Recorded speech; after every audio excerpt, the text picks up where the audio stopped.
Mic check, mic check. How you doing, folks? Welcome to the show. It's the Anchor Baby, okay? I was actually talking to nobody, okay? I got my file messed up here. Got the wrong thing loaded up, I guess. We loaded up, and we're here. We've been live for a bit. I've been talking to nobody. I've been talking to a wall. I already said hello. We played the intro. I mean, you guys want to hear that? You guys didn't hear, right? It feels wrong. Let me get myself in the right state of mind here. Let me just kind of settle in here. I was talking to nobody, and so you know, we gotta get settled down. Okay, I was in the wrong mind. We're on different timelines right now. I'm over here. We're separated timelines. So the feng shui is wrong. So I can just like click the intro here. Look, let me welcome you. You've been waiting here patiently a number of minutes. You're like, what's going on? You've been in another timeline. Okay, so we're syncing, we're synchronizing. Any moment here will be one again. We will be one. And so I want to welcome everybody. Having errors on Rumble. Already clicked the start stream. I think any moment it'll go on. I've seen this before on Rumble. Okay. So we'll be saying hello to those people very shortly, I'm sure. I'm sure Rumble at any moment here. The big HQ, it requires a button press, and it's been pressed. It's saying error, but okay.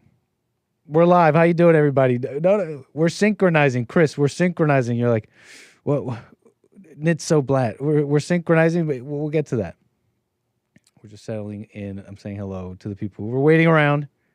So welcome to the stream. And you know what? Might as well welcome to the show. We should welcome everybody to the show.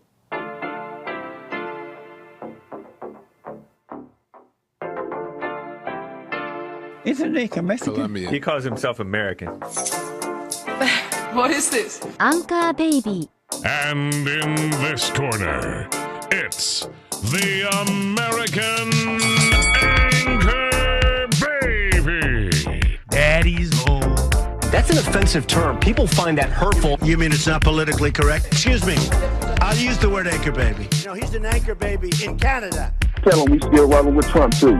Anchor baby, the whole thing sounds horrific. You're just making it sound like immigrants are these horrific, greedy people. Ustedes pueden aceptar mi negocio o aceptar las consecuencias. Plata o plomo. So you would be considered white, in my opinion. You the blackest one in this room. I think so.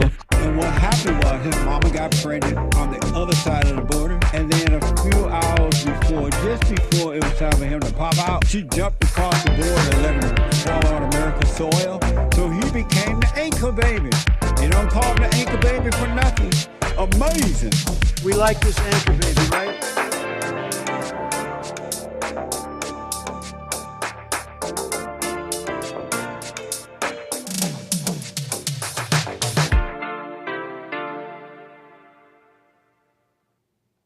Hello, I'm the American Anchor Baby, and this is my show. Thanks for tuning in on this fine Tuesday. It's a pleasure to have you back. I have a bit of a show for you. And I'm really here at this time, and I have a bit of a show for all of you. This is who I'm doing the show for, so we need you here. You're saying, don't let us interrupt you, Nick. So thank you, those who made it clear. Welcome to the show. I was telling the wall, I was telling the spirits earlier about what we're going to get into a bit. You know, and Charlie Kirk is still the topic. True evil is on people's minds, and there are many, you know, you could call it overreacting or not. You know, no one specific on mine. But it's all sorts of stuff, right? Maybe some truth, but definitely emotion and all that. And there's all sorts of talk about it. True evil and overreactions abound. And I was saying how much I appreciate, basically, those that point the way back to the source, the true message, what matters, right? What you're operating from, the real strategy, the true thing that differentiates you from all this evil, right? I mean, I'm speaking intellectually in that's what we are called to be, right? They say this. This is like written about in Christianity, and in just general speech, I mean, and talking about evil. So I appreciate those bringing it back to that. and examples for that. We'll get into all that. That's kind of what I was saying, but it's crazy. I mean, the true strategy. I mean, what am I getting at? The real strategy of how to deal with what's going on politically, everything that's happening. What is that informed by? So we're going to get into all that in a number of examples. So what can I say? Appreciate y'all being here. We'll get to all of you, my viewers here who are watching in this times of chaos, showing decorum, popping in the chat, saying hello, unlike an animal, for they are an example of civility, right? Come on. And this is what I was saying yesterday. It's graphic. Nick he was saying he's stabbing somebody.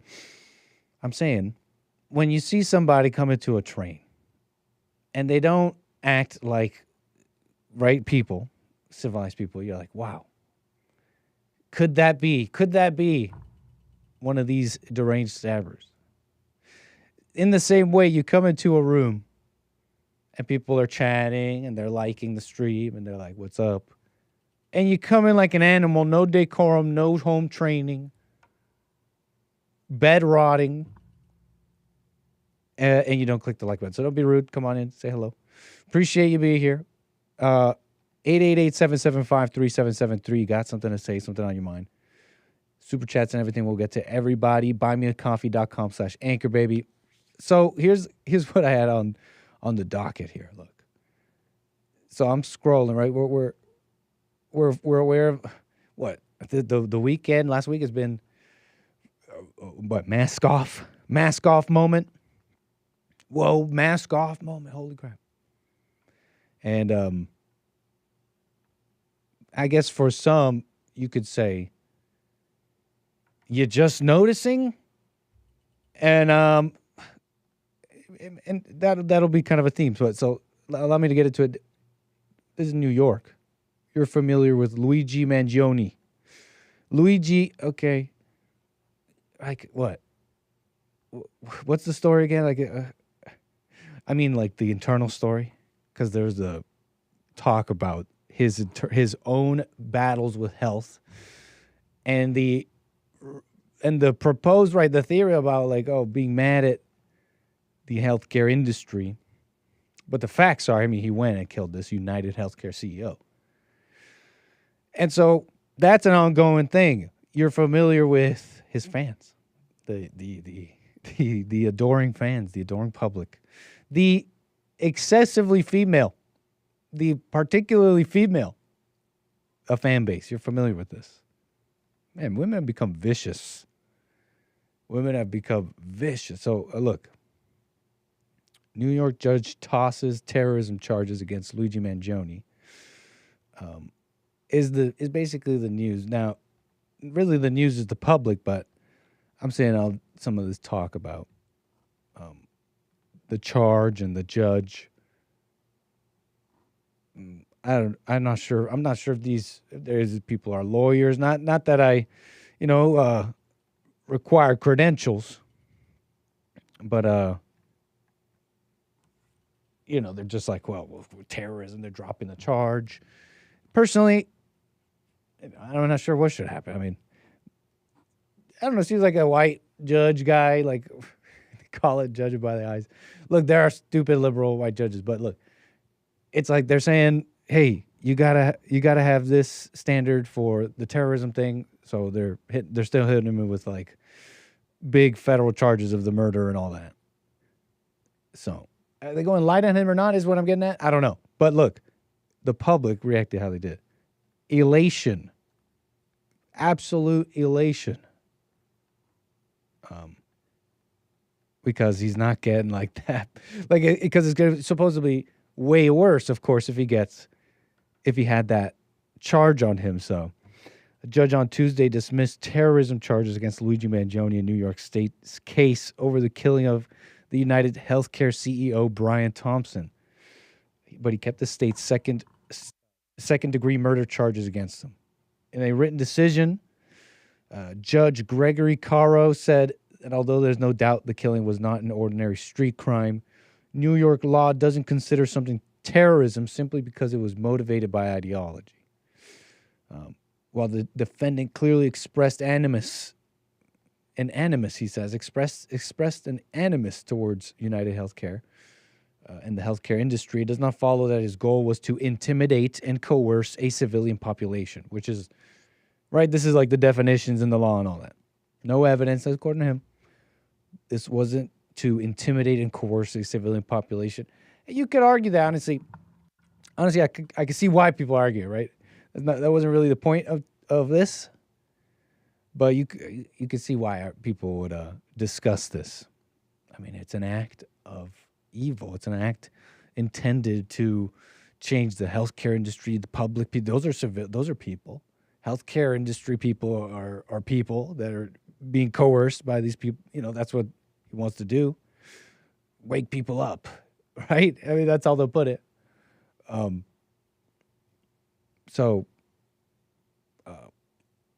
I get it for sure. The judge said there was insufficient evidence. Mangione intended to influence or affect government policy by intimidation or coercion. So they're coming down on him here, right?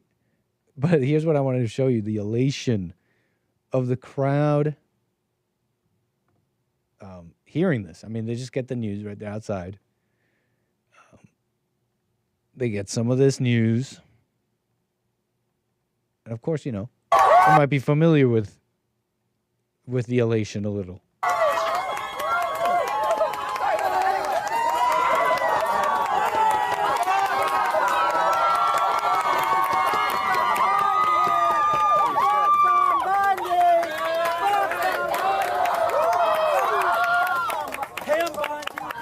Fucking pedophile, so I'm glad this is the result. You know, that's Pam Bondi, talk about Pam Bondi. Here, hold on. Jeez. They're so they're cheers, right? They are almost is it just me like bubbly with such, well, just think about the accusatory, just so quick to accuse with these words to throw them out. That's the violence of the heart. It's not a cute thing. It's not a cute little thing. Let me pull this up. We need volume. But, you know, they are nasty-hearted people, right, with their words. Okay, so you heard some of them already. You know, that's amazing. But that just shows that we're all together, right? They were like, they can't let that shit slide. Yep. Guys, that shows that we're all together. Everybody, right? Because we didn't let that shit slide. So you know we didn't let that slide. That's right. That's right. Free! Luigi! Free! Luigi! Free! Luigi! Free! Luigi! Free! Luigi! Free! Luigi! It's funny how honest they are. Or this guy, you know. We're brought together by this. Right, guys? Like, this unites us. These accusations. And he says it like, right? Because we didn't buy their ish or whatever. Meaning, these accusations, these words, these thoughts. This unites us.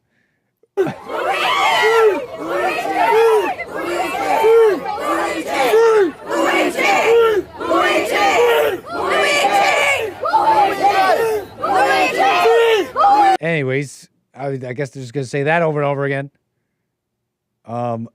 You guys are really making a difference. Showing you some of the images, right? The elation, the emotions around. I mean, the guy died, right? Killed. There's no... Do we need to go through it? Like, explain the logic to me, right? You're changing health. You're changing the world. You're changing something. How?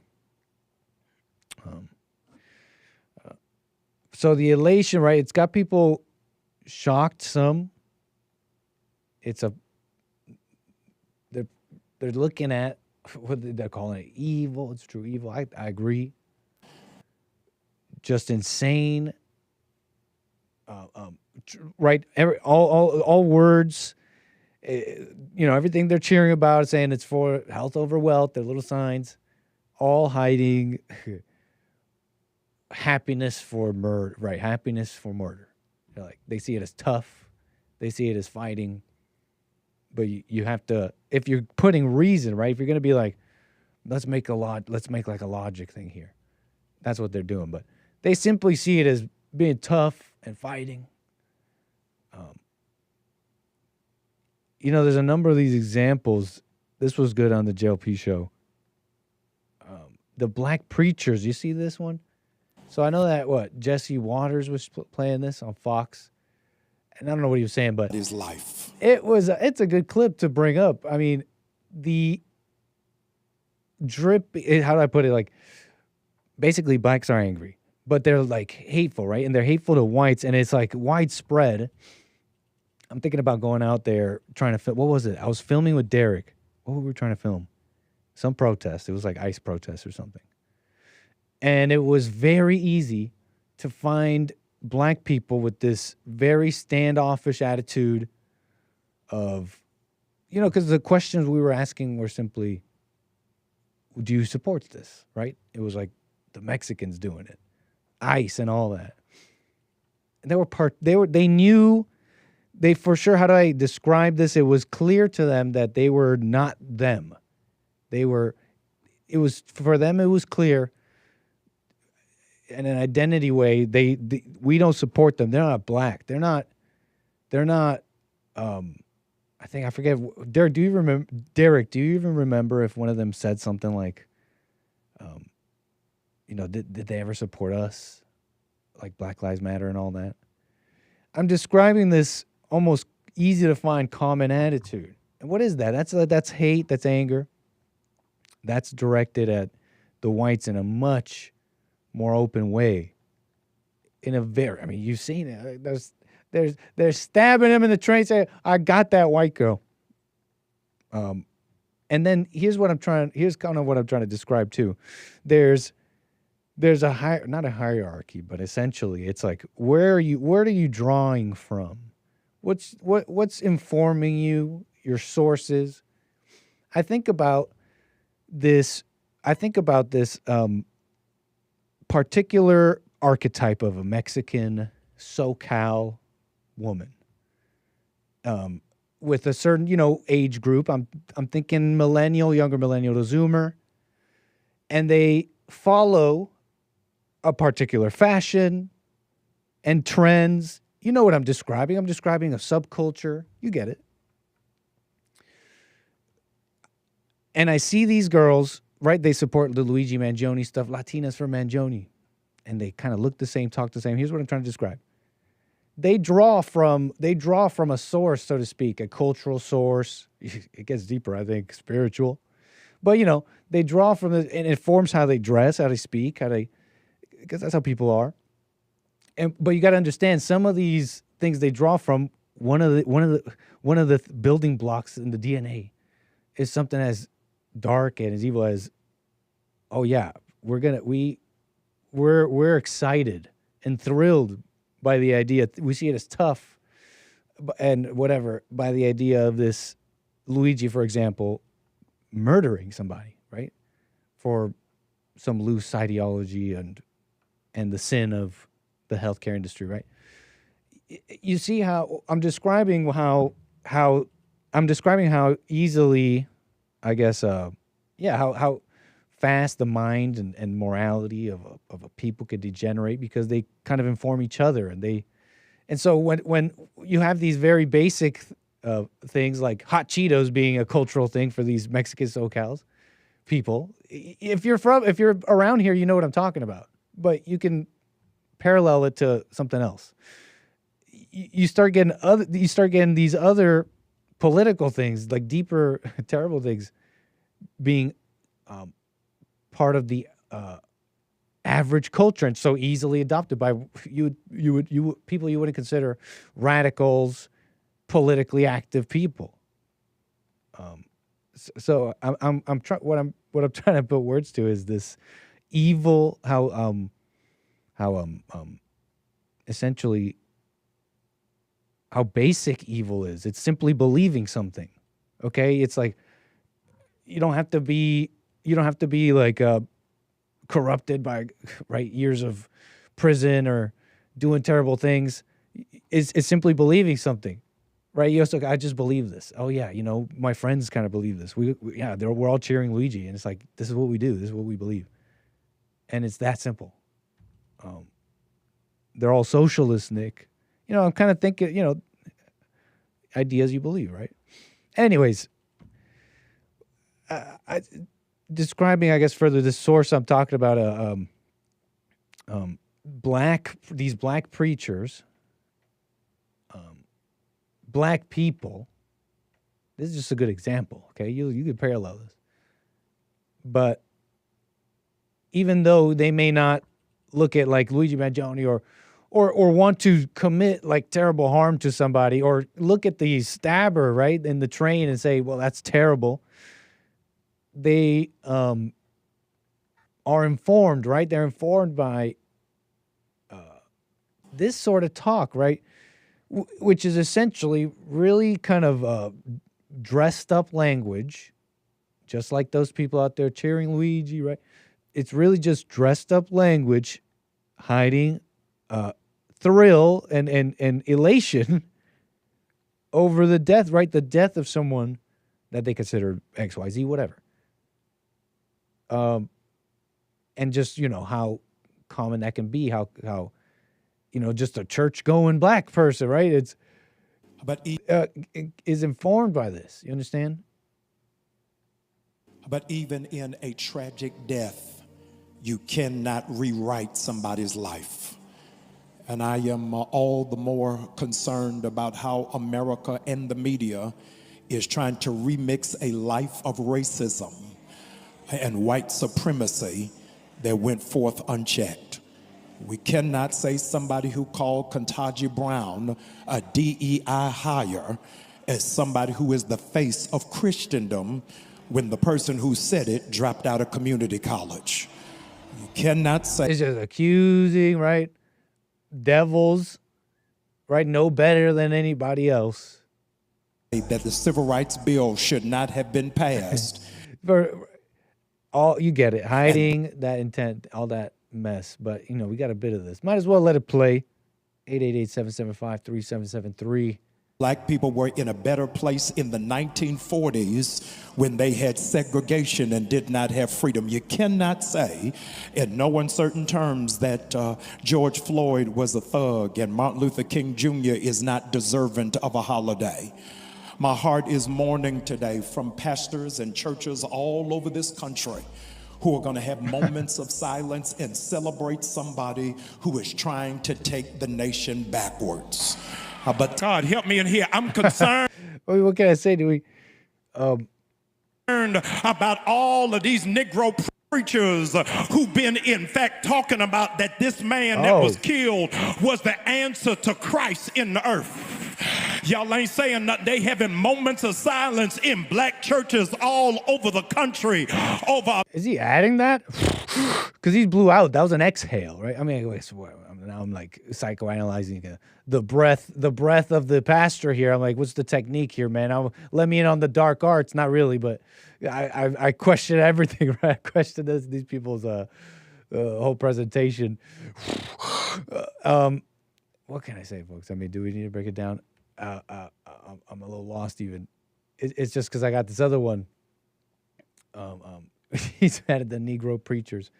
It's just this. It's like this. You can, if you could fit it in these lines, if you could color in the lines of civility, then you could say whatever you want afterwards. They'll say, "Okay, we're not supporting murder. We don't celebrate his death, but his life, and then on about how is accusatory, man, mischaracterizing, but his life.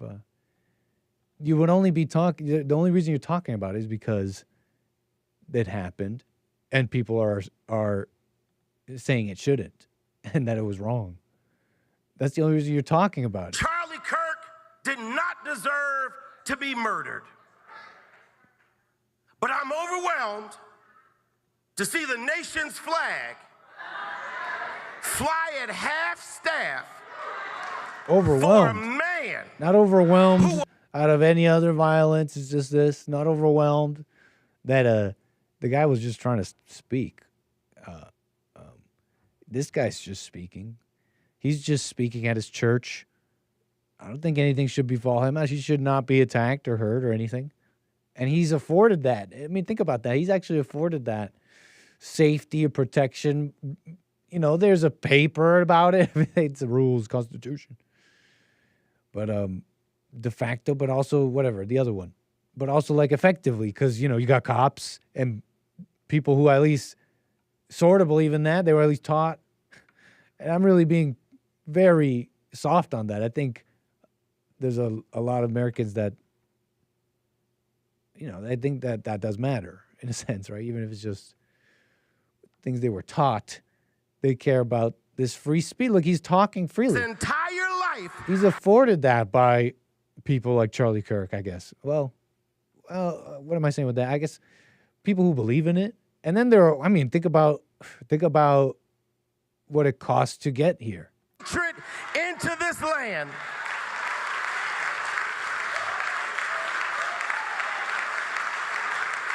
And then these hypocrites with selective rage who are mad about Charlie Kirk but didn't say anything about Melissa Hortman and her husband when they were gunned down in their living room. What's all those people's actions and lack of action and opinions and what they do or don't do? What's all of that have to do with this guy and this congregation and what they're talking about right now? What does any of that have to do with that? This is a church. He's talking about your soul. What's going on with you? What people mischaracterizing? They should have cared about Melissa Hortman and all that, or having a wrong view of things. These are your brothers who simply have a wrong view. They're like, okay, I mean, if we're taking his view here for a sec, they simply have a wrong view. They're like, this Charlie thing is bad. Well, you know, the Democrats, they're getting violence too or whatever. But instead it's like attack.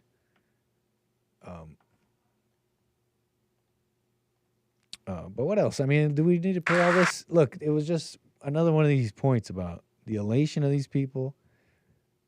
And it's out there, right? It's widespread. I mean, how do I put not widespread? But I mean, with black people, there's just an openness to this, like a anti-white American, all that. It's like always about this racism, to the point of being okay with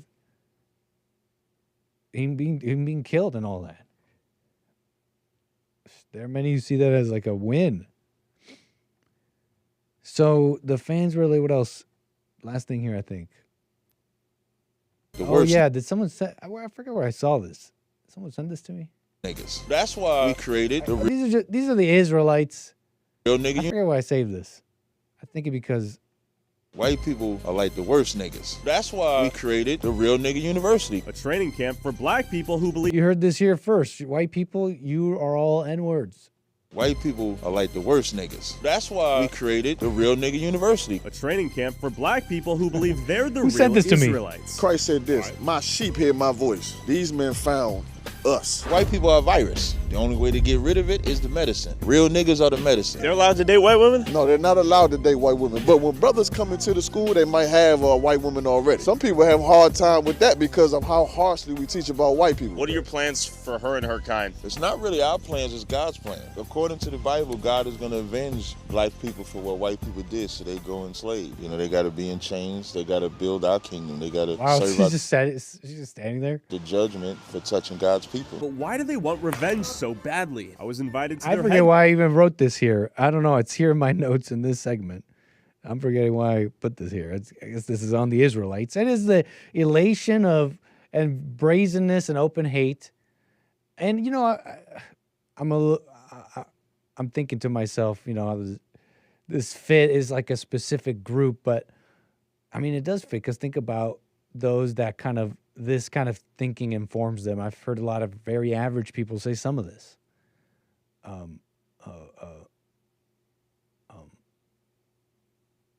But anyways, hate groups. Anyways, I think there may have been a viewer video. I forget here, but terrible, right? So what can I say? I mean, this was just some of these videos I was collecting, but oh yeah, I think part of that was because like whites are under attack, and they need to wake up essentially. But put it like this, bringing it back to Mangione, right? I was thinking there are those who are being shocked, right, and thinking, wow, they really hate us, or they're really hateful, or looking at the black preachers or the Israelites or whatever, like they really hate white people or the immigrations or anything. And actually, when you think about it, there's been warnings going back. Jesse's been talking about, he's been telling people, these people are angry. They're knocking them out in the streets. He's been telling people, warning people, right, for a while now. And I'm just thinking about some of the conversations I've been having. And it's, you know, the side that they've been open about the side, right? We're talking about the left and Democrats, if I may. It goes deeper, but look, they've been open, right? They've been saying, like, you're fascists. Like, we don't want to talk with you. We're done with talking. We're you know, thrilled by the thought of you dying. And so, what does that bring me to say? I mean, it just brings me to talk about a little bit, I guess a bit about just, look, I'm thinking a bit about my conversation with my caller yesterday. And about, you know, doxing these people and getting them fired. It's a fine strategy to employ. It's war. We're in war. It's time to get rid of these people. Well, he didn't say that. He didn't say anything like that. But that it's a fine, look, they cancel the right. It's time to cancel them. And I was talking about, well, what's the motivation, right? Is it revenge and all that? It's just simple for me in my mind. The real love is the real strategy. I mean, you think of people motivated by revenge is blessed by God. I mean, just keeping it simple here. Like, that's what I'm talking about, right? What's the real strategy? Are you just going to act, just as crazy and all that? That's not to say, that's not to say that you can't break the rules. Look, let me kind of express that a little further. Breaking the rules, because you say, well, you can't dox them, you can't act like them, you can't cancel them, you can't act like the left. But I think of someone like Trump, and look, they're doing this thing right now, and it's like, it looks like they're getting a lot of pressure to designate Antifa as a terrorist organization. And you might remember some of this. This is kind of a bit of an old topic, because they tried doing this. I forget the details. But you know, this is that's the criticism as well. How can you go, right? I know even if they're a little radical, I mean, you can't start picking sides here and right, designating political opponents, the most radical even, as terrorist organizations, etc. If you're going to do that, maybe, right? I've seen this. They say if you're going to do that, you got to designate right-wing stuff. And this is what I'm seeing. This is the kind of guy I trust to break these kind of rules, which is not even a rule. Because you got to understand, the rules are for those that want to follow them. Okay? Rules are for those that want to be part of the society and operate like that. I mean, consider for a moment, who are these workers? Should consequences befall them for them saying something? And I'm talking about getting fired. That's what I'm talking about, consequences. If their employer gets wind of it and all that, and they get fired, then so be it. That's fine. But I'm saying for you, the individual who's like, wow, I saw this TikTok. Let me go out and get this person.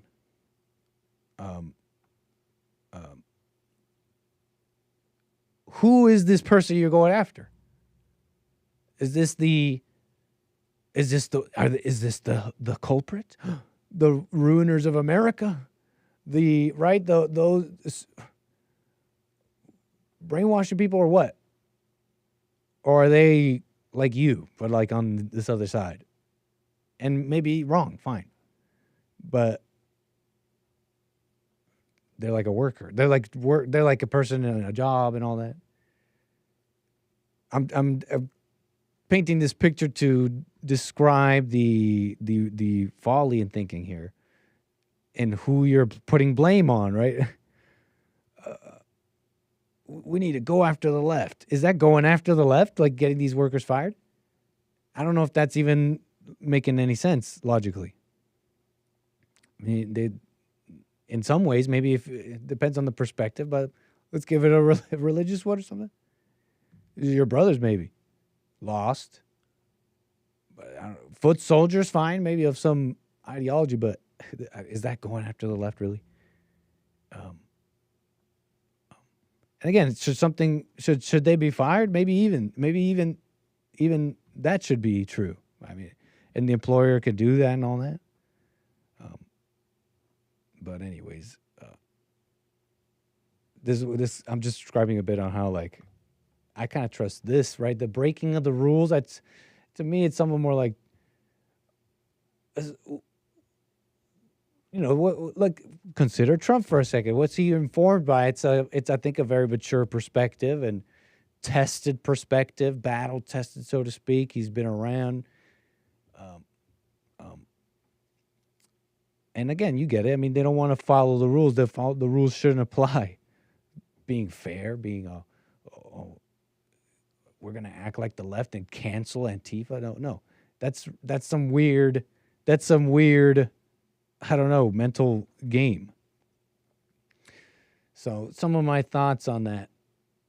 But another thing, this topic about designating Antifa as a terrorist organization now, it's come up before, I think in his last term, right? Where did I put this?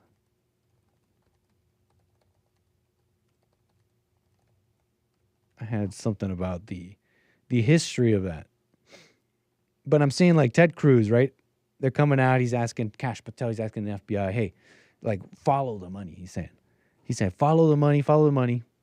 Concerning Tyler Robinson and Charlie Kirk and all that. He said, follow the money. Who was helping him?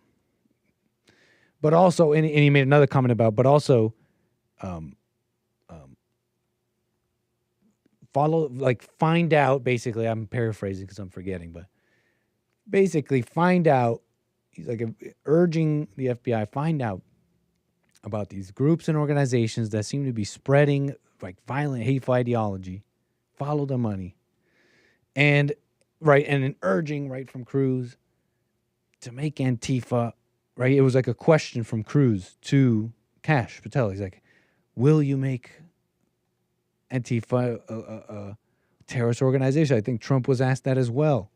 He expressed, saying a will to want to do something like that.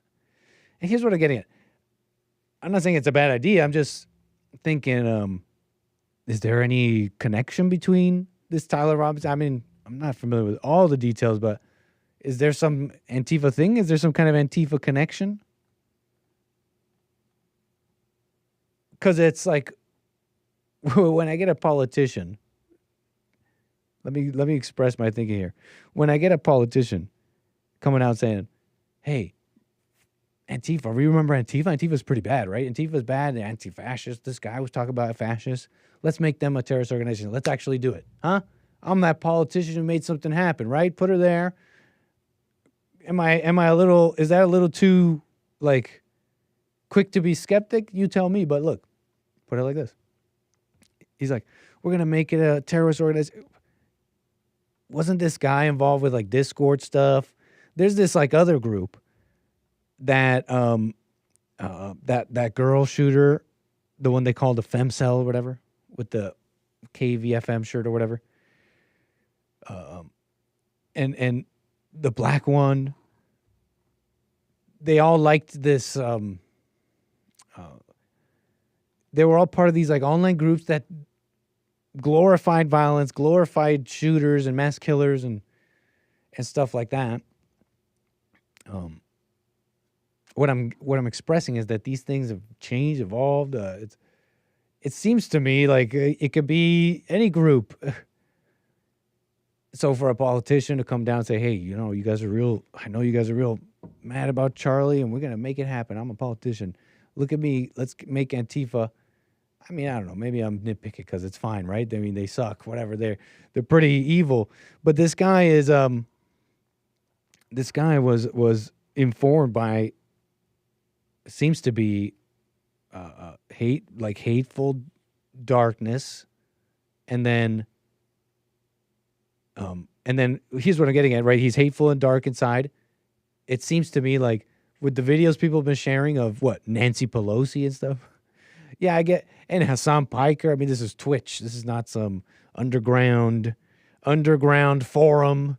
This is not some underground group or.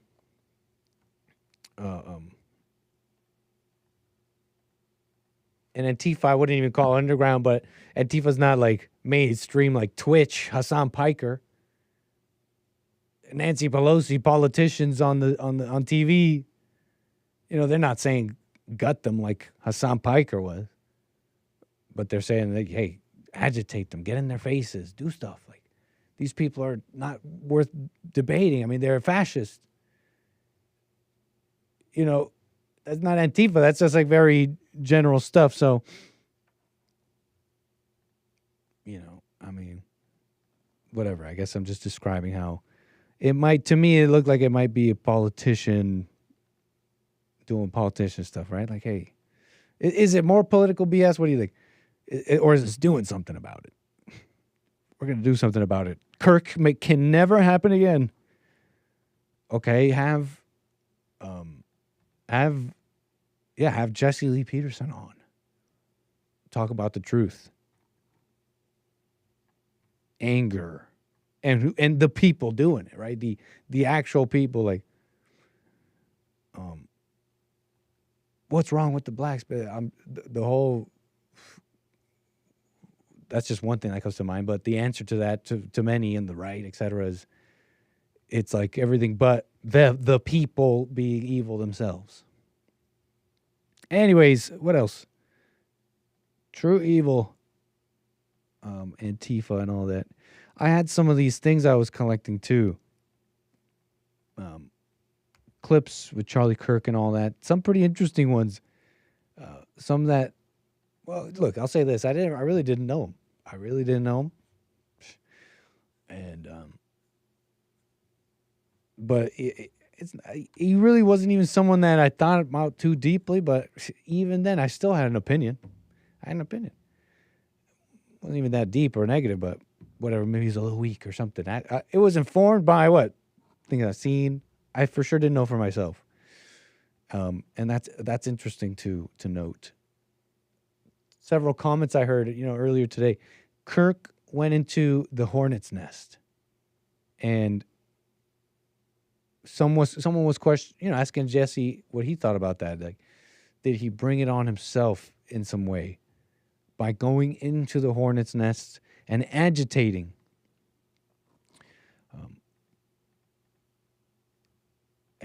Whatever. I guess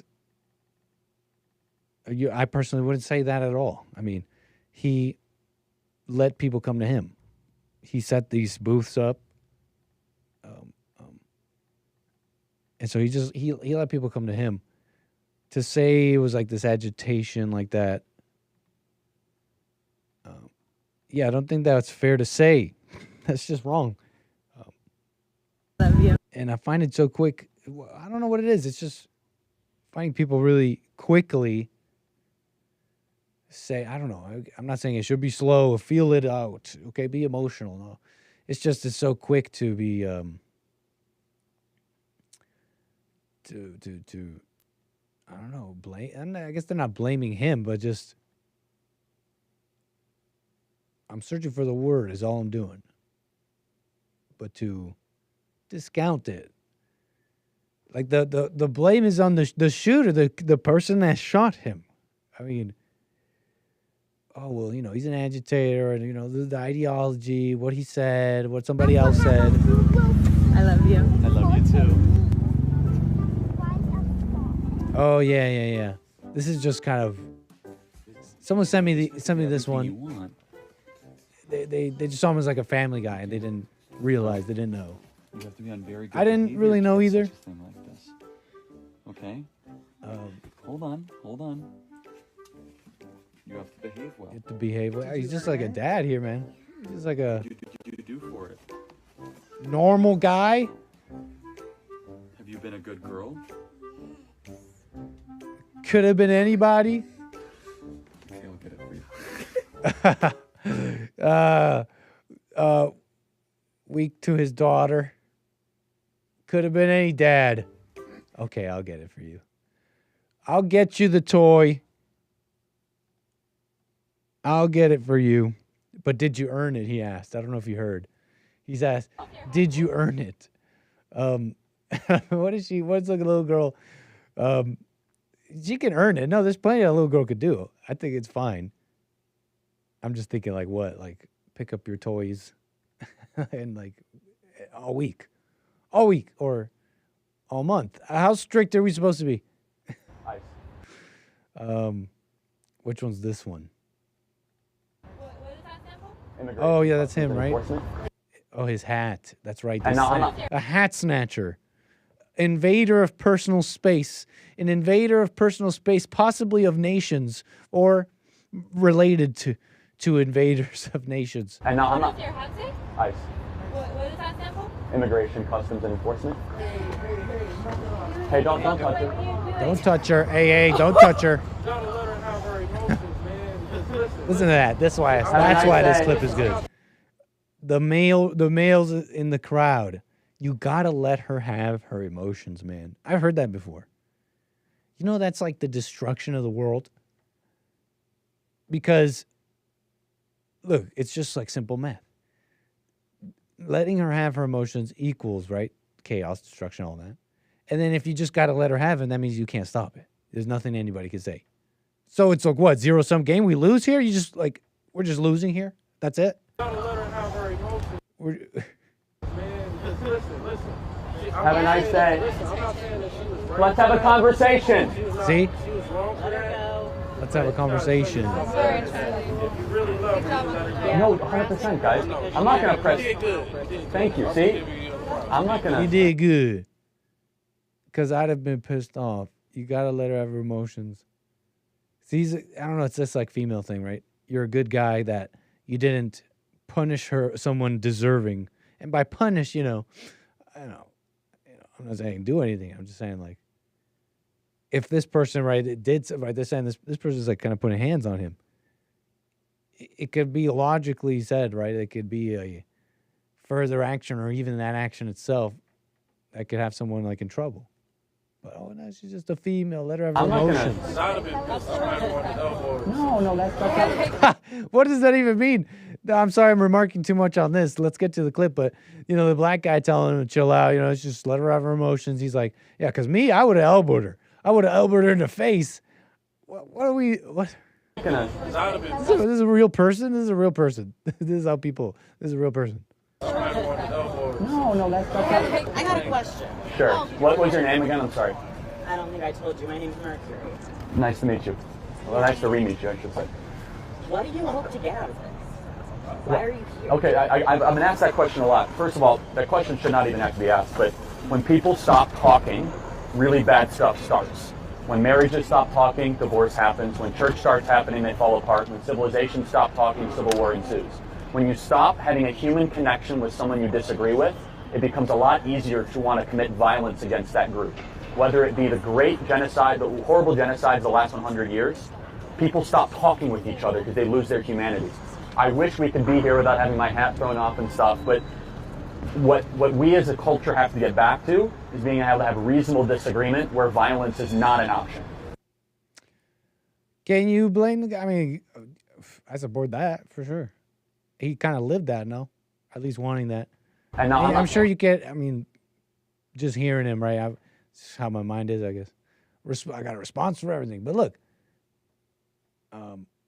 at some point, I mean, what? I guess I don't want to poo-poo this because it's like you support this at all times. I think you should. You must support this at all times. It's the center of civility. But then I guess there are those that just don't want to anymore. So what's the civil thing to do? Separate. You know, let them live a different world. But I definitely appreciate it.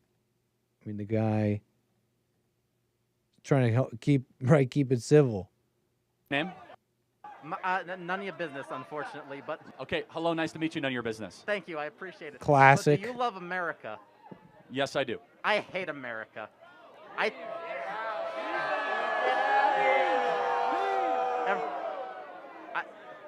Every state in the USA should be an independent country. What do you think of this? Well, I just first have to ask, since you hate the country, do you plan to leave? What do you mean by that? Do you plan to go live in another country? No, I do not. Let me tell you something. Your face is an idiot. America is the only country where even those who hate it refuse to leave. That's how you know you live in a great country. Can you... Anyways. May I have a hat? The man is right. The man is right. I mean, you answered my question, so I'm done here. Apologies. Hold on. Let me just let it play. Let me ask you, none of your business. Who do you plan to vote for? I plan to vote for Kamala Harris. Why? I mean, you answered my question, so I'm done here. Like, there are people waiting. Can you tell me her greatest accomplishment? No, I can't. Can you tell Pretty me? regular guy, right? Like, what? I can't think of like something even that crazy. I guess civil rights, but he never wants anything terrible. He doesn't. He's never said anything what he wants to happen to like black people or anything. LGBT. Okay. So I'm gonna give a little bit of a backstory on myself. He's like, I'm a Jaden Christian, Clark. I'm a and student here. I'm trying to pause this. Freshman year, I Okay, was hate crime folks. 5 times in one night. This guy's taking over my show. X.com. Let me pause your video, please. I implore you to let me do that. Okay. He's saying, I'm a Christian. He doesn't support that stuff, but he like loves them. He accepts them or whatever. I just can't think of anything that crazy. But, on that, LGBT, in fact, these are the two that I'm familiar with. And so allow me to do this, and then we'll get to calls. Because I actually appreciated kind of how he handled this one. Like, most people wouldn't, like, whatever. He's being accused, whatever. He's saying that this guy, he doesn't believe him. He was like a victim of these hate crimes. But I appreciate his energy here. He's saying, "Hey, I don't believe you," and like fast too. Okay, for one of them, I was just walking, and then I see this truck full of 4 white men pass by me, MAGA apparel, everything, and then. Did they say this is MAGA country? They drove past me, and they were like, "You bend over." Okay, so they said the N-word on campus to you.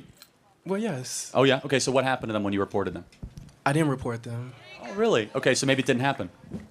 Okay, anyways. I don't believe you. I'm being honest, I don't believe you. I think you're making it up. Yeah, I appreciated this one. Anyways. I refuse to believe that somebody on this campus would go around and sheepishly call you the N-word. I refuse to believe that.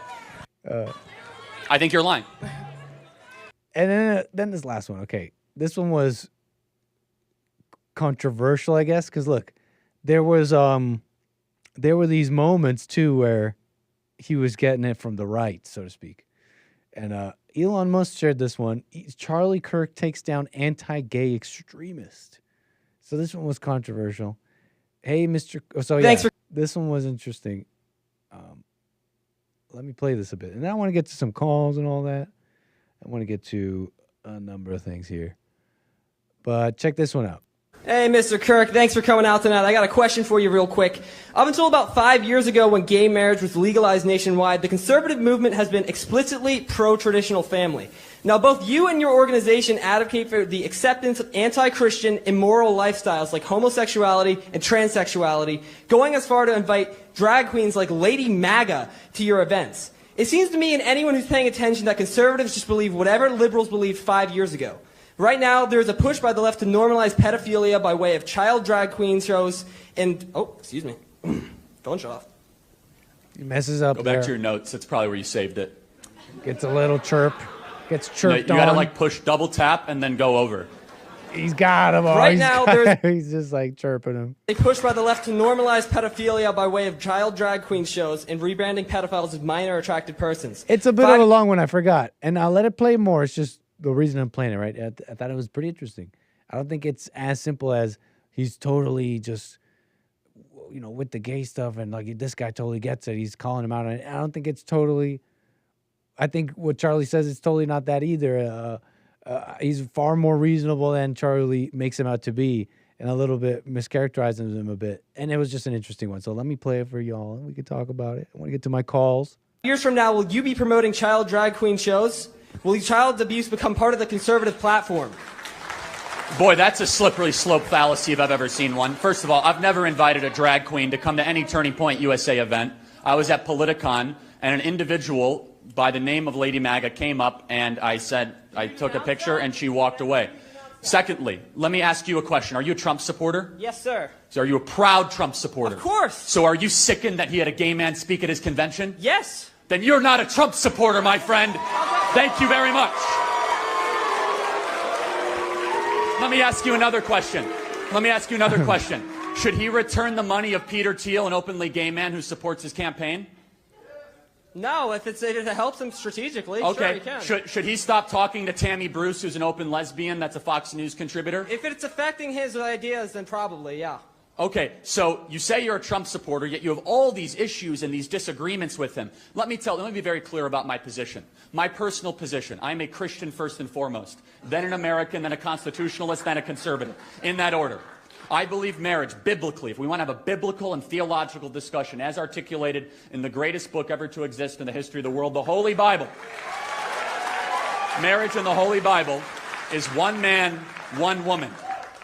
I also do not believe in the sort of rhetoric that some people engage in, that all of a sudden that they say there's no place for gay people in the conservative movement. I do not believe that. And let me ask you a question. Can I ask you a question then? Sure. Isn't it a great conversation, right? I'm glad he did this. Like, that the right could discuss this and have this open forum. And some, I think, I wasn't that familiar with all this, but I think I'm remembering some criticism. It wasn't that open. But look, I'm just saying, isn't this great? This is a great conversation. I think they're both onto something a little bit. And so, the American family, liberty, freedom, the Constitution, our history, veterans, that's what we're conserving. I'll get to you later, though. Don't worry. So let me ask you a question. What if you had your way? What would you do with gay people in America? What would I do with them? I wouldn't. Yeah, because they're not allowed in the conservative. You wouldn't do anything. Like, this is a good conversation. It's movement. Anyways. So would you just kick them out anytime they show up at a Republican Party? If you were in charge, like, what would you say? You can't be part of the Republican Party. If somebody is advocating for being openly homosexual, yeah, they should not be part of the That's pretty reasonable. So I just want to go through the list. I don't know who's booing who. Are they booing, like, I think they just like Charlie, right? Guy Benson, no place in the conservative movement. Dave Rubin, no place in the conservative movement. Peter. And so he takes it like practical. And he's like, these people, he considers all these people allies of the conservative movement. I mean, he might have a point there. Teal, and no yet, place. I think the guy's quite reasonable in saying, well, let me be clear. I don't want anything to happen to them, but, if you're like openly homosexual, right, like just supporting it in open, is that conservative? Is that Christian? It's a fine question. In the conservative movement. So that just to go down the list. If they are supporting open homosexuality. So I'm going to ask a very respectful question, as respectfully as I can. What does what they do in their private life concern you so much that you have to go up in front of a crowd? A great question. A great question in general. I don't think it fits here. I mean, the guy was clear. It's if you're openly homosexual. It's if you're being like open about it. I don't think you have a place in it. So Again, it's like great conversation, right? It's a good thing that Charlie did this. It is against God. That is So let why. me ask Are you you a question. Christian or not? Do we live in a theocracy? Yes or no? No. Do we live in a theocracy? You said Nit trying to make us turn against Charlie. you're a Christian. I am a Christian. And do you know what? And guess what? I will say this. Part of being a Christian is... If this is making you turn on Charlie, like, if you're feeling it, like the guy, turn on him. Like, he's dead. Like, I don't know how to put this. Like, appropriately you're crazy. interpreting what the theological says for the individual, but also means to be long-suffering and patient and loving and kind. Jesus Christ talked to all people. Jesus Christ went and did his ministry through Judea and Samaria, and he had dinner with tax collectors, and he had dinner with prostitutes, and he did his ministry he's got the fire here. in every part of the Mediterranean. What it means to be a Christian, my friend, is to be open-minded but firm in your beliefs, so you can have that belief. But if you say there's something inherently wrong with communicating or associating just because they make... Yeah, I don't think the young guy wasn't saying that, but that's how this, I think he characterizes it how some of this like mainstream right-wing feel. It's like, yeah, we don't care what they do. It's not a hate thing. And so that's kind of how they talk like this, right?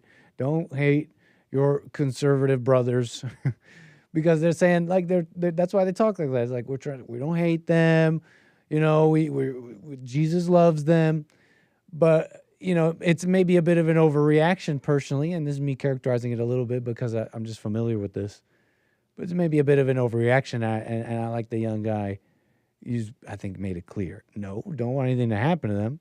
If they're openly homosexual, you know, why are they out here, right, playing conservative? And what are we? What are we conserving? You know, it's like a great conversation, right? And it's like this is an internal conversation in that way, and they should be allowed to have it. It's where it should happen, so to speak, right? If it's gonna happen somewhere. Yeah, folks. So clips going around. I do want to get to my calls. We'll get back to some of this and the clips and all that and your super chats. Let me just get situated here. Now, where are we? I got a call. Got some calls here. Tom has been waiting. I appreciate it. New York, you're on the air. Hey, Nick, how's it going? Hey, Tom. All is well. Yeah, I was just, I was calling in. I was curious if you had any thoughts on the conspiracies behind Charlie Kirk's assassination. You know, it seems like there are two major ones that have kind of surfaced. Like it was a far right guy who did it, or also it was Israel. So I was curious if you heard any of that and what your take on it was. Well, I'll tell you this. I'm not familiar, and I would be a liar if I said I wasn't interested. I'll tell you. I'll let you speak on it if you can inform me, because I'm not familiar with what's the claims, and so I'll say that first. It sounds ridiculous about what you're saying about or far right. That sounds ridiculous, and it does. I've seen that mainstream. That's like a mainstream claim I've seen from like pundits and all that.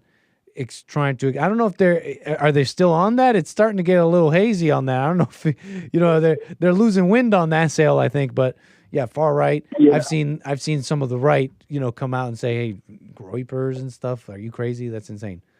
But tell me, what are people saying? Well, I also heard last night, I think it was, I watched an episode of Candace. Not that I watch her a lot. I'm not necessarily a fan. Guys, hey, let me just make that clear. Tom New York does not watch Candace on the regular. We want to get that on record. Yeah, just for the record, for the permanent record. Please refer back to this. No, yeah, just giving you an idea of where I'm coming from by saying that. But thanks. Go ahead. She was getting into all these things coming out about basically that he was getting pressured from Israel because he was, I guess, of lately like kind of changing heart when it came to his stance on Israel and blah, blah, blah, blah, blah, blah. And that's basically it in a nutshell. And that somehow there's this, kind of calculated, coordinated attack on him through whatever channels. I don't know. And which, I don't necessarily agree or disagree with any of the claims or anything. I did find it interesting. And, because in my mind, it's clear that it seems to me clear that it was the anti-right rhetoric and hate towards the right that led to somebody picking up a gun and shooting him. But it was just kind of interesting to see all these conspiracies come out of nowhere. And, I just found it kind of interesting. Yeah, for sure. Pretty fast in some cases, I think. Like no space, people leaving no space, but I'm not familiar. Like, is there anything that, because personally, I don't know about, I don't know, Candace strikes me as not that, I don't know, not that credible lately. I just have I have an image of her, possibly. Yeah. And yeah. And so I find that first thing, but is there anything you think? Like what I'm asking now is, did she present anything that's like credible or interesting or anything? Oh yeah. There were some interesting details about the the timing of when the shooter, the shot rang off, and then they have footage of a shooter running across the top of the roof of the building and then jumping off the side of the building, and it doesn't show that he has a gun anywhere, and so the claim apparently was that he broke down the gun and was able to hide it in his pants and be able to maneuver effectively. But when they found the gun in the woods or wherever they found it, it was assembled. And somebody had basically made the statement that it takes a lot of time to assemble and disassemble the gun, and it seems like it happened all in seconds, and it was just kind of odd. So that's like, for an example, one thing that came up. How do they know that are they saying that he disassembled it? They know that, or it's possible? Because when he jumps off that roof, I don't know if you saw that, but he's doing that limp. The moment he touches the floor, like he jumps off that roof. I saw that video, and he's limping. Yeah, he's doing this weird limp. The very first moment, which I don't know. People have indicated this. I thought this honestly myself before anybody indicated this, but I thought myself, is there a rifle like down there, like in his pant leg? And I'm just like thinking out loud here. Maybe what if he just didn't disassemble it? Is that just like a theory out there, or someone just saying he possibly? What if he stuffed the whole rifle? Like have you seen some of these people in the hood stuff the whole AR-15 in their pants, and they're wearing skinny jeans sometimes, in the hood skinny jeans. Like it's possible. Yeah. I'm just saying it's possible. I don't know. I don't know well enough to really know. I'm just saying these were the kind of details that were presented in this by Candace Owens. Yeah, exactly. And I mean, she was bringing up other people too, and then but yeah, I don't know. I found it interesting. It definitely made me think a little bit, but I wasn't convinced or anything. But yeah, I just found it kind of interesting. So is the theory that the shooting itself is like in question? So the shooting itself is staged? No, so is that some of the conspiracy, some of the claim? No, not that it was staged, but that there was somebody else involved. Like there was like another weird detail that came up was, apparently he was wearing the outfit that he was disguised with at the event, and then quickly afterward, there's footage of him. Sometime after the fact, he changed outfits to like kind of, I guess, disguise his identity, knowing that he was probably caught on camera. And then like a day later or something, it showed him changed back into the same outfit that he was wearing at the event. So there's like kind of weird details. It's like you don't know what to make of them. It's a lot of room for like weird interpretations of what's going on, and nothing really clear. I'm left with the question, right? Is if anybody's questioning this, like that this shooting itself is staged. I mean, is Tyler? No, Are you not saying saying? it was staged. Uh-huh. No, not saying it was staged, but just saying. No, that no, there's no. other The details. Charlie dying and that part wasn't staged, but that, the staging. What I'm getting at is, if the idea is that Tyler Robinson, that it's not just some individual who was mad at Charlie, right? Saw him online. Right, and was right. like, no, it's Yes. deeper. So then, what are you? Are people saying that Tyler Robinson isn't that? Wouldn't you have to start alleging? Wouldn't you have to start making like a much larger story? So then you're telling me Tyler's not a real person. He's right. He's some asset. Like, Yeah, it's like, what is 100%. Candace saying here? It's like, do you have to get Yeah, that deep? no, I It's like, know. it's been a day, Candace. It's like, what's the big play here? Like, and that's why I don't take really much of these things seriously. Yeah. And I think it's fine Yeah. too. By the way, like it's this like media world. What I'm getting at is, I just don't take them that seriously on those things. Yes, I regret watching it. Oh, you mean the shooting, like the actual? No, well, I Oh, regret Candace, you watching mean? it. Yeah, I regret watching the Candace. But I was like, I didn't even feel right while I was watching, but I was just kind of. Did you feel like you were in the I guess passenger I'll- seat while the woman was in the driver's seat? I guess you could say that.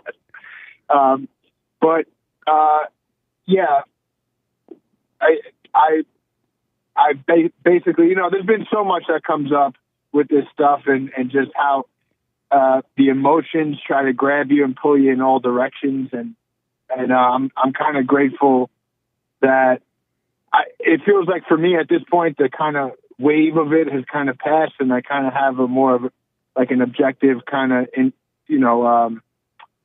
just like unbiased kind of viewpoint. And, but for a couple of days there, I got to admit, it was, it definitely affected me and was a little, just, it was disturbing.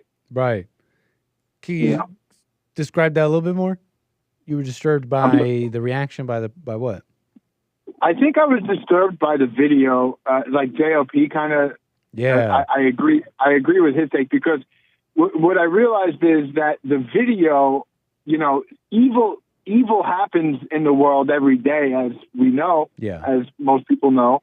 But when do you catch it on camera like that? Right. I mean, you talk about school shootings, you talk about even that woman on the train. That was still, it wasn't as clear as what happened to Charlie. Like it just seemed like the evil that's always there. You got like a clearer look at it or something. And it was just it was definitely a little, disturbing, I would say. Fair enough. Do you think anything will change? No. And why do you say that? Because I see how, I got to say, church was very useful to me this last Sunday. It kind of helped me get my head clear. But Church with Jesse Lee Peterson. Church with Jesse Lee Peterson. Very nice. It definitely was very useful, and I basically just see that that this kind of act and this kind of event, all it's doing is stirring up emotions in people. People are making decisions, joining sides, this, that, and the third. And I mean, I don't see what goodness can really, I think it's just going to be more of the same evil stuff going on. It's just going to continue going on. I don't know. That's just what it seems like to me. But fair enough. Yeah, I'd say I was thinking. I'm just thinking. Maybe something. Maybe people like. I don't know. This is some catalyst or something, but I think about how it's kind of been going on, and Jesse's been kind of warning people, and there's an attack on men and whites, I think, and free speech and these things, and so I don't know. I'd say I'd share the same thing. I'd say no. Yeah. I hope And otherwise. also, I hope I'm wrong. Yeah, me I'm just too. saying, no. Yeah, because if you look at everyone's, it's also so weird the time we live in where when an event happens, you get the entire world's reactions, like just rapid fire delivered to you if you're looking at your phone.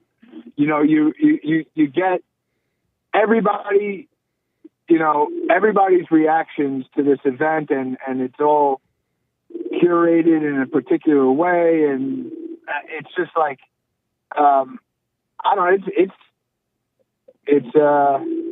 It's definitely trying to stir people up to get them to be emotional. I don't know if you know Jocko Willink, but he had a really good take on this whole thing, and I find him to be an interesting character. Yeah, I'm familiar. Let's not name drop so willy-nilly, but no problem. Go ahead. Yeah, that wasn't my intention. But yeah, it's like you said. I hope that things get better. I guess when I'm looking at Charlie Kirk, because I feel like I've been, I never was like a major fan, but I always kind of knew that he was kind of doing his thing and going to colleges and speaking to young people, and it was not something I was necessarily interested in. But I just knew he was out there doing his thing and kind of helping out the conservative movement.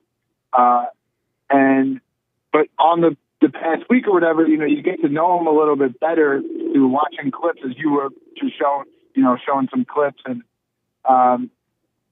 he seemed like, to me, he seemed like a really kind of straight-laced kind of guy. Like he really did seem like he kind of did things in the right way. I learned that he kind of,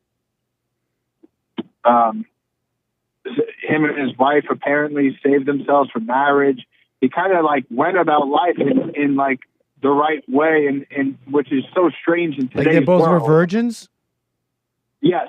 Like they both had not had, like they didn't be, like they both had no sex before they met. That was he said, at least for himself. I'm not sure about his wife. Okay. But he said for himself, he saved himself from marriage. Yeah. Nice. Right on. Yeah. So I was like, there was like a kind of purity in Charlie, it seems to me, and like that's so rare. And it was. I kind of felt like, evil was, I don't know, I guess taking him out for that reason as well. Not necessarily just his conservative beliefs, but the fact that he was actually went about life and kind of did things in the right way, and at least seemed innocent to me. I don't know. It seemed very innocent, meaning... Yeah, I mean, you just have to be popular.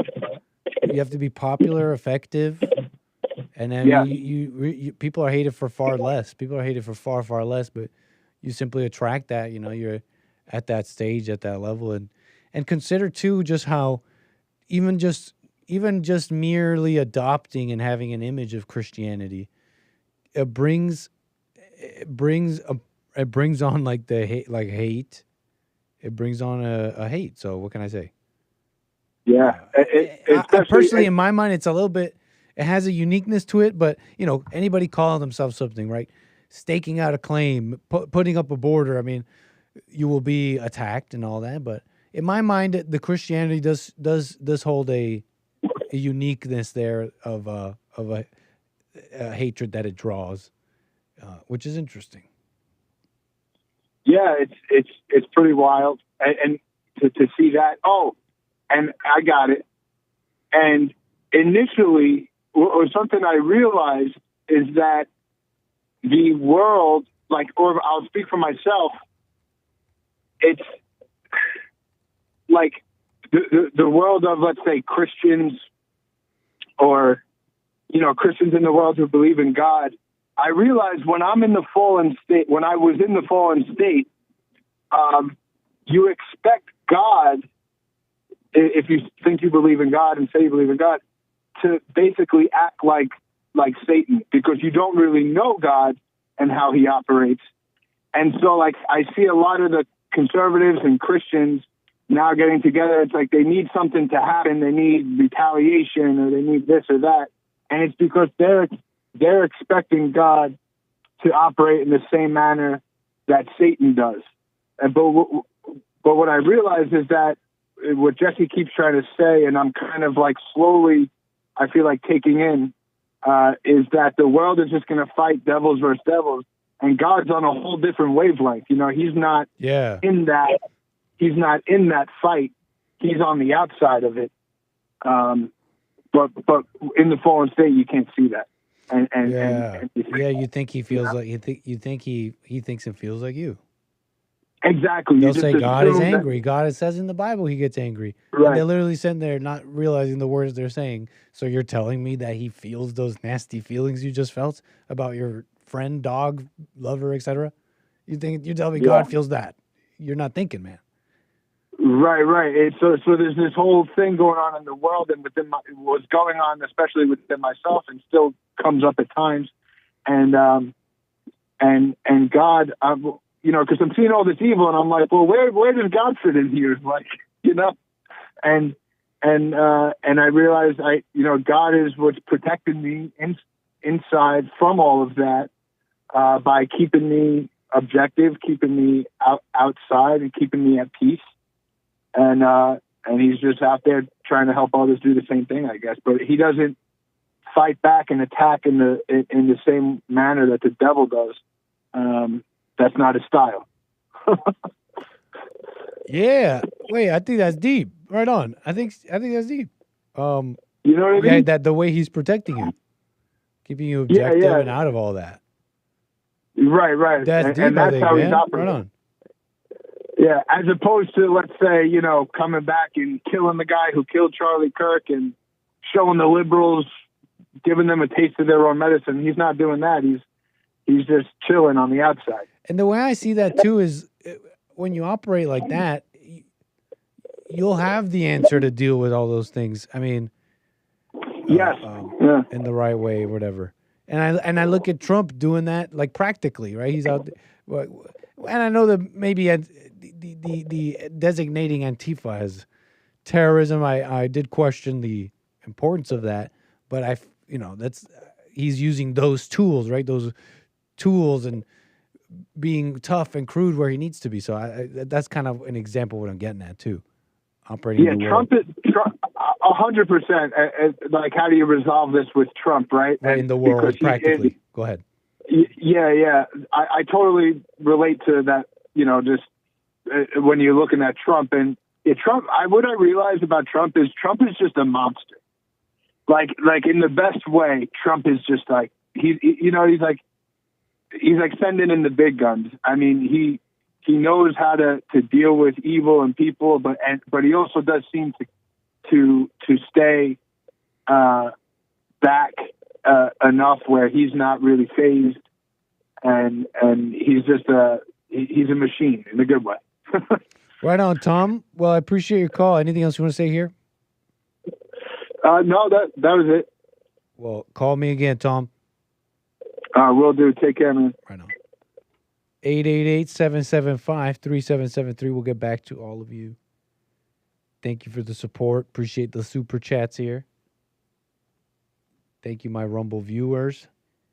What's up, Daniel? Peace in the puzzle, Jules. Everybody over there, thanks for the support and all that. Super chatters here. We're here on YouTube. Thank you for that. Pablo, for that support. Thank you for the generosity. Carver, with a super chat, says, send Derek undercover to RNU, please. You talk about the real ENGA University? Are you saying that we should send Derek to pretend to be an acolyte, a willing student of the real ENGA University for documentary and journalistic purposes? That's an interesting request, Carver. And I appreciate you putting that in the form of a super chat. I think we're hearing you loud and clear, man. It's definitely interesting. Birdie Bound Brian, thanks for the super chat, man, and the support, man. It says spiritual war. It's true. Nice. Very nice. Thanks, everybody. Let me get back to some calls here. Yes, and a hidden camera. We got to get him the Meta glasses. Right? What do they have they advanced those? What do they look like these days? I remember the other ones looked like you could see the camera. Meta glasses. They look maybe a little silly. Is that Mark Zuckerberg with them on? You know, you could film with these. They look a little chunky. Orion AI glass. You just got all these cameras on your head. All these cameras on your eyes. You're like, hey, citizen, I'm having a normal interaction with you. I'm not filming you. Don't pay attention to what I'm looking at you with. Hello, civilian. No, I'm not putting you on TikTok. Why are you concerned? I'm simply having a normal interaction with you. I mean, they look a little chunky. I think some of these are fake. You're looking at the future. Okay. But that's how we're going to need him to film some of this. Carver, very interesting. Extraordinary suggestions here. So I know that this sentencing is coming down today. Live updates from Fox, Charlie Kirk's murder investigation, and this Tyler Robinson supposedly. A sentencing is set to come down. I asked Hake earlier, showing my ignorance, like, are they going to figure out like a death penalty thing? Has that happened today? And I'm like, in the midst of my question and realizing, no, they go through a trial, right? They got to do a whole trial, go through the courts and all that. So I'm sure that's nothing like that. We're not going to know anything about that. Maybe if they're, attempting to go for that, maybe we'll know that. Because didn't he say something about that? Seeking the death penalty? I don't know if it was for Irina or for Tyler or for the killer of Charlie Kirk here. Trump pushes for death penalty in high-profile case. Trump called for the 22-year-old accused of killing Charlie Kirk and the man charged in Ukrainian refugee Irina Zarutska's stabbing to face execution. Trump's suggestions that the suspects in these two high-profile killings should face the death penalty add to his administration's increasingly aggressive approach toward capital punishment. It's called having someone who wants order. Someone who actually wants some order. Even if it hurts a bit. It's a little bit of a cost here. So, yeah, it looks like it was for both. I heard this guy, because, we don't have any details on the sentencing. That's still not around. Latest live update is, news, the story that this mother identified him to the police. The mother of Tyler Robinson identified him through photos.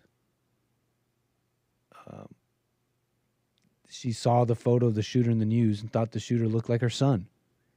Robinson's mother called her son and asked him where he was. He said he was at home sick, that he also had been homesick on September 10th. And so Robinson's mother expressed concern to her husband, and the father agreed. So a bit more on that story. And they're saying, that he's not cooperating, but texts between him and this alleged trans lover. That's what the Fox is calling him. An alleged trans lover. About his admitting of this. Saying, I'm sorry. And they even go as far as to show a whole text thread between these two. Robinson. Might as well, right? This was 14 minutes ago. And then I'll get to calls here. This is between alleged text it's from Fox, between this Tyler Robinson and this Lance Twiggs, who they're calling a lover.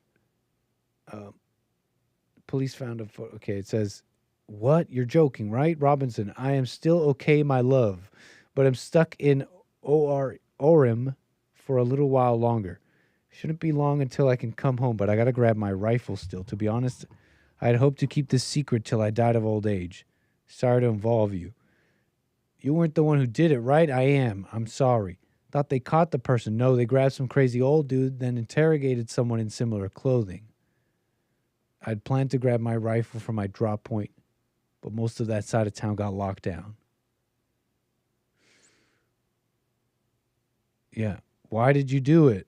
I had enough of his hatred. Some hate can't be negotiated out. If I am able to grab my rifle unseen, I will have left no evidence. Going to attempt to retrieve it again. Hopefully they have moved on. I haven't seen anything about them finding it." "How long have you been planning this?" "A bit over a week, I believe. I can get close to it, but there's a squad car. I think they already swept that spot. I don't want to take a chance." Yeah, he goes on to describe attempting to hide evidence about this.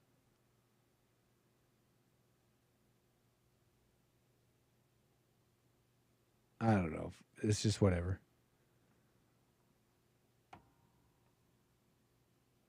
Anyways, that's what they're sharing. Look. Whatever. Like I'm saying whatever too. Not knowing, look, it's just these are the details they put out. I'm not making any conclusions or claims on anything. That's what I'm saying, whatever too. Let me get to Rick out of Hampton, Virginia. How you doing, Rick? You're on the air. Oh, man. I think he hung up. We lost you there, Rick. Oh, well. A happy belated to you, Rick. What was it the other day, right? What a mess. Yeah, no problem, Derek. Not sure what happened there. Must have been a little bit of a miss with a miss with his phone there. So, anyways, let's move it on here. Tyler and the sentencing and all that. We'll leave it there since nothing's come down. You know, I have a number of other things here. What can we do? Let's get into some of these. Why not?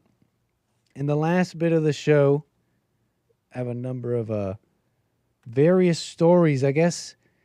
What shall we bring up here? Look, they're all kind of interesting.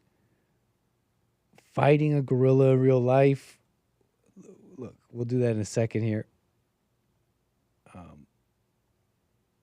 It looks like Rick may have called back. I bet you that's Rick. Might as well get to him here. Look.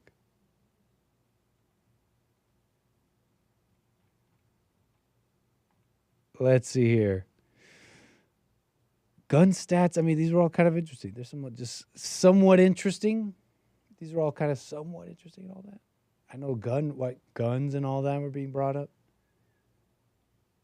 I meant to look into this. That's why I'm apprehensive. I meant to. It looks like this is a thread that could become a pretty interesting segment, no? We're kind of blowing our load here. I think guns are not the issue. Posted somebody here. This is Reddit. You got one of these maps. They have these maps with data. Paint a picture for you a little bit. Again, it's one of those things I'd like to pull this thread on. If this is true, it's kind of interesting, no? But right now we just have this image. And the image shows the world. The first map is of gun ownership. The green is basically no gun ownership, and the red to darker areas. The darker the area, the higher the gun ownership. In the second map, it's the same, but it's over homicides. The darker the area, the more homicides. Now you're seeing maybe a pattern here. Are you seeing something happening here? America, right? These deep colors of high levels of gun ownership, but yet they're all light green.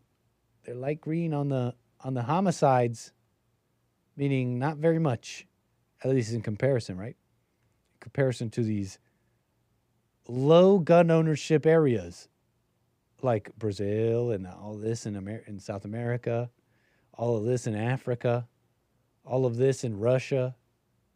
Those are all low gun ownership areas that find themselves full of homicide. So just an interesting one, right? Just a little bit of an interesting one. Since guns were being brought up. Live by the gun, die by the gun. People very brazen talking like that about Charlie. But they're living in a relatively safe place where you could speak freely, paid for. I mean, think about it. Rick, Hampton, Virginia, sorry about that. Or I don't know if that was me. I think that may have been you.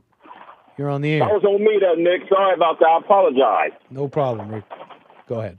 Yeah, it's raining pretty rough out here, and the wind is blowing a little bit, so my mistake on that. I tried to let that happen, but I'm sorry. No problem, Rick. Go ahead. Yeah. Do you think these killers that they caught, do you think they actually did it? This Tyler person? Yes, the ones that got for Charlie Kirk's murder. Do you think they actually did it? I have no reason to believe otherwise, personally. And it seems possible that it was an individual informed by what they thought and heard about Charlie and decided to go out of their way to act this way. I mean, it seems possible. I mean, I personally, I just have no reason to not believe that. Do you? I'm like you. You know, I believe they did, and I hope they did, because as far as I'm concerned, I'm for the death penalty. I really am. And it's biblical as well. You said it's biblical, the death penalty? Oh, yes, sir. Yes, sir. All day long. I didn't know that. You'll find in Romans, God said that he raised man up to, when you shed innocent blood, he has raised man up to shed yours, which is the government. The government has the only authority to carry out capital punishment. But as you notice, your liberal states has outlawed the death penalty, and the death penalty is biblical all day long, especially when you take a human life committing a crime. Interesting, man. Yeah. Whoever sheds the blood of man, by man shall his blood be shed for. Yeah. And that's the government. He allows the government to do that. If God allows humans to do that, it'll be dead bodies everywhere, Brother Nick, everywhere. Because everybody's taking it upon their own hands. But the government's the only institution that can carry out capital punishment. Now, when there's a 100% no shadow of a doubt that this person did the kill, I'm for the death penalty. If there's no shadow of a doubt evidence, now there's a slight possibility that he probably didn't do it. I won't vote for the death penalty. But if they got him on video from start to finish, I'll vote the death penalty. I even told my kids, if y'all kill somebody committing a crime, don't come back and ask me to go to the governor's mansion or to the Capitol and beg for your life. I'm not going to do that. You knew better. You know what I'm saying, Brother Nick? I totally understand. Yeah, I'm for the order and death. Like the death penalty seems like a fine tool to use, and swiftly too, especially when there's no doubt, and to do it swiftly. I agree. Is there any doubt in your mind? Not that you're being asked to decide for this individual's life or death, but were you thinking there's some doubt over this being the killer? I kind of, I believe they are, but when I'm talking about the death penalty, I want to be 100% sure, no shadow of doubt, evidence that he's the killer. Oh. You see what I'm saying? Because one thing about the death penalty is good if it's used right, and most states do use it right. Is that so? I believe so. Now, can somebody possibly lie and get somebody killed? That's a possibility too. But that's why I say have no shadow of doubt evidence that he done the crime. I agree. Because the way they shot Charlie Kirk, man, that was cold, there, man. I mean, that sound like that's like execution style almost, man. What do you think about the people saying? I think politicians even saying it's not an assassination. So I guess they saying if you unless you're a political figure, that's an assassination. I think that was. Yeah. Well, I mean, what's the definition of assassination? Somebody getting killed. That's a good question. The willful killing of a person, especially if prominent or important. Yeah. Yeah, the assassination, I'm trying to give you the definition. Assassination is the willful killing by a sudden or secret attack of a person, especially if prominent or important. I think that fits. Yeah, so I guess you got to be a government official or somebody, Not necessarily just prominent or important. I would consider Charlie Kirk important because he really, witness to a lot of people. You know what I mean? I mean, that's a VIP. That counts as a VIP. So I would count him as assassination. What about you? Yeah, I agree. No, that's silly that they're saying that. I think they're showing themselves to be just. And politicians are saying that. Yeah. Are the liberals or the Republicans or both? Liberal. I think your fave too. One of your faves, Jasmine Crockett or someone like that. I think. No, Jasmine Crockett. Exactly. Well, Rick, I appreciate you calling this. Can you call me again? Man, yes, thanks for taking my call, brother Nick. Man, love you guys, man. And a happy belated, Rick, by the way. Throwing that out there. Hey, thank you, brother Nick. I appreciate you, man. I love you. I heard about that, so right on. All right, Rick. Sir. Love you guys, man. Talk to y'all tomorrow, there, brother Nick. Take care. 888-775-3773. Let's keep it going. We got Courtney, first-time caller out of Utah, I believe, on the air. Go ahead. Hi, how are you? Thanks, Courtney. I am calling. Hold on, let me turn down my TV real quick. 1 second, sorry.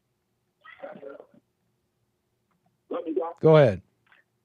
Okay, so I'm just calling in regarding all the stuff that is being talked about with Charlie and everything. I actually, I live in the same town as the person that they are saying killed him, Tyler. Mm-hmm. So what is your take on all this? Have you researched any of it to see like what could have led up with this, or like seeing Charlie's interviews up to when he died? No, I didn't watch any. I haven't seen Charlie like that. I've never really watched him like that, or definitely not his videos leading up to his death. And the details of the shooter, I mean, I think I just know what people know. I mean, that he was turned in, that the alleged route and the notes on the bullets and all that, and some of this and that, and the image that went around and being turned in. So Charlie, before all of this happened, he actually had an interview the night before with Ben Shapiro about Israel right before this whole thing happened. He had started to expose what is going on within our government and the deep state, how Israel is actually the one who is controlling America. All of our politicians, they have AIPAC reps. You have to go do like a little tour, kiss the wall in Israel. They do these things. So we've been, Israel only has like a debt of like 400,000. Like that's how much debt they have in all of Israel, because we give them a surplus of money with all these bills that they do. So Charlie was saying this? Charlie was saying everything you just said? Yeah. So Charlie started to explore this. And did Charlie say everything you just said? Yeah, he started. Yes, he did. He started to come very vocal about it on his interviews. Israel got so mad at him, they did not want him to have conversations with Tucker anymore. They didn't want Tucker on his show. Yeah. Israel didn't So- want Tucker on the Charlie Kirk show? They didn't want Charlie having any communication with him anymore because Help me understand Tucker how you know that. I mean, I'm just like wanting to understand. It's been spoken about in his interviews. In one of Charlie's the last, interviews? Yeah. He in said one that of his Israel last- doesn't want Tucker to be on his show. Yeah, they were mad at him because he did not take. He had him on one of his big turning point conferences. He had him there, and they had like a big conversations about Israel and everything that is going on, and how this shouldn't be happening in America. There's no reason why a foreign country should have so much. I mean, I'm sorry, I'm just a little stuck. You're telling me he really said Israel does not want me to have Tucker. I just find that hard to believe. I mean, Yes, no, he did. He had it. Look up his conversation with Megyn Kelly. It's a okay. very hostile conversation because he starts to expose what is going on. He let people know that he was in fear of his life. They tried to give him $150 million, and he turned it down. This was 2 weeks before he was killed. And who So tried to there give him is $150 million? Bibi. Bibi Netanyahu? Yep. No, there's. And I Charlie know Kirk that- said he turned down Bibi denied- Netanyahu's $150 million? Yeah. Yep, he turned it all down. I know you don't really care for Candace Owens and like the whole female thing and whatnot, but she does have information. She was best friends with him. He did tell her what was going on. She has proof of everything. She is blasting people. I don't believe that this kid from my town. I can't find a did single this. thing of Charlie Kirk saying he turned down $150 million from Bibi Netanyahu. You say that with such confidence, and you're telling me you're informed by Candace, and you're saying it's just like a woman thing. It's on but there. you're not She really just helping the released woman all thing this. by just believing the. I mean, maybe I'm wrong. I'm waiting to be shown wrong No, here, but I can't find a if single thing about you- anything you've said. If you do, I haven't little bit found of a single research- thing about anything you've said. And it's like if it's a woman, it's just a woman thing, anti-woman thing. Well, you're not really bringing a good, you're not really giving I know that you good don't really credence. care for- Because it's like, I know I'm you just don't going to really listen to care for Candace her, here, but and I can't she verify a is single thing you his said. best friend. She was his best friend. She has knowledge of what was going on. You have to look up that interview with Megyn Kelly and Charlie. Look it up. You'll see. All right. You'll see how. And he says in this interview, he says that he turned down $150 million from Bibi Netanyahu, that he's afraid he's going to they wanted get to killed, put him in and some that type and of- that Israel is stopping him from having Tucker on his show. Yes, they sent So him that's text what I'll hear in this messages. They were Megyn Kelly mad at interview. him. Yes, look at the Megyn Kelly interview. I'm All telling right. you, all this information is there. There's a lot of stuff out there. I'll check it out. It sounds like, it sounds like something. If he had said something like that, it'd be everywhere or something like This that. is honestly JFK all over. You said what? This is JFK all over. What they just did to Charlie is the same thing they did to JFK. JFK was about to pull Israel out of America. He didn't How am I want supposed ties to with believe you? I think you believe things too no. quickly. I get this no. impression you believe You things can pull, quite quickly. Everything is there on the internet. Really, though. I Everything know is there people have for theories you. on the internet. I'm familiar with No, that. it's not. I've I'm heard not all this. talking I'm about just saying I've heard all theories this. on the internet. I'm saying the documents are there for JFK. You And I'm can just- go in there and you can see who murdered him. Oh, They come on. released the real video of it, That- where you they see the released the driver re- turning around, The real where video? the driver turns around and shoots him. See, I'm It's familiar with some bizarre. of what you're saying, and the people who say this don't say what you're saying. They say Like, this is you- a little have this is a you little have- out there. Who do you think did 9/11? The real video? Who do you think? Yeah, Who I'm do you familiar think with the did speculation. 9/11? I'm familiar with the speculation on it. But No, are you I'm asking me not who do I think speculating. did 9/11? Do I you don't know. know? Do you know in the FBI documents for 9/11, they found Israel sitting in the back of the truck recording the plane crash into the towers while they were holding a flag, an Israel flag? How did they know? How did they know that the plane was going to crash in? How I don't did know. they find? It might be a I'm good telling question, you. but I don't even know if it's a good question because I doubt your credibility. Nothing personal. I'm just. But that's Well, just that's fine, but that's the if reality of what's I'm going on right telling now. You, I Nick, doubt the I've been veracity watching- completely. I mean, yeah, I've been that's just watching it. you But since anyways, you came on Jesse's show, and I'm telling you, if you do the little bit of research that it takes, yeah, no, you already the- told me. I'm going to the pull on that truth thread. is I'm going to there. check out that Megyn Kelly interview. You told me, check out the Megyn you told Kelly. me, check out, and I check sincerely, out his, I'll check check it out. out his interview with Ben Shapiro the night before he was shot. Check out what Candace Owen is revealing. You will see the truth. I No, guarantee you already said you will that, be able to put Courtney. the dots together. For sure. I'm gonna check. The Megyn Kelly thing was interesting and is sincerely interesting to me. I'll check it out. Yeah, no, it's really sad what happened to Charlie, and it's because they wanted to shut him up. He has the largest youth following of anyone ever. And Charlie was about to turn on Israel. He doesn't like the genocide that was going on. He told Trump not to bomb Iran. Trump got What'd you think mad about? at him. What'd you think about? Oh well, I really don't have the time for that, Courtney. I apologize. I'm looking at the time, but I did want to say thank you. Did you say you've seen me since I came around? Yeah, I've been Well, watching shout out. Jesse for like over That's 6 deep. years. Right Yeah. on, Courtney. That's deep. Yeah. Thank you for that. Yeah, Can you I call- used to go to the church. I used to go in person and everything. Oh, for so- real? Well, shout out. Yeah, no, me and my husband, we used to go. Very nice, Me and Courtney. Mario. Well, I'm gonna do a little homework. How about you call me again? Yes, no, I want you to, Nick, because I want to talk to you about this. All So right. I'll give you a couple weeks to investigate everything, okay? Oh, okay. Thanks, Courtney. Call me again. Okay, have a good one. God. That was an accident. She was about to say God bless. All right, folks. Let me see here. Amazing. Okay, that's amazing. Look, that's the whole show. The time really passed that fast. That's crazy. That's the show. We did the topics, the super chats, the callers.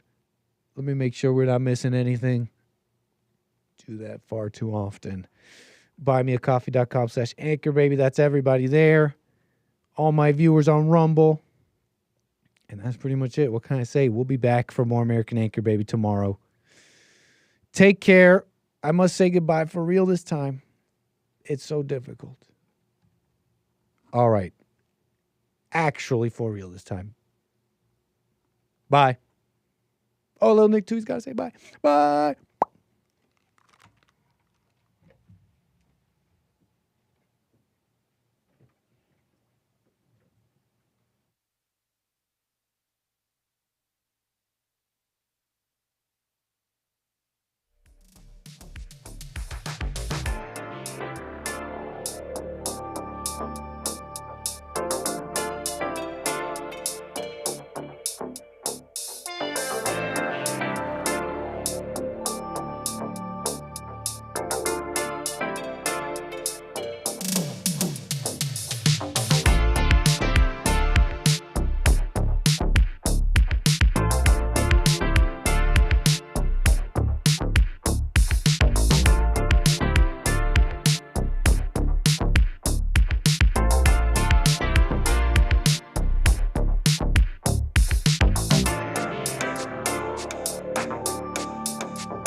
The views, information, thoughts, and opinions expressed during this show are the individual's own and do not represent the views, thoughts, and opinions of the JLP Network or Bond. Their appearance on the program does not imply an endorsement of them or any entity they represent. The material and information presented here is for general information purposes only. The JLP Network and Bond name and all forms and abbreviations are the property of its owner, and its use does not imply endorsement of or opposition to any specific organization, product, or service.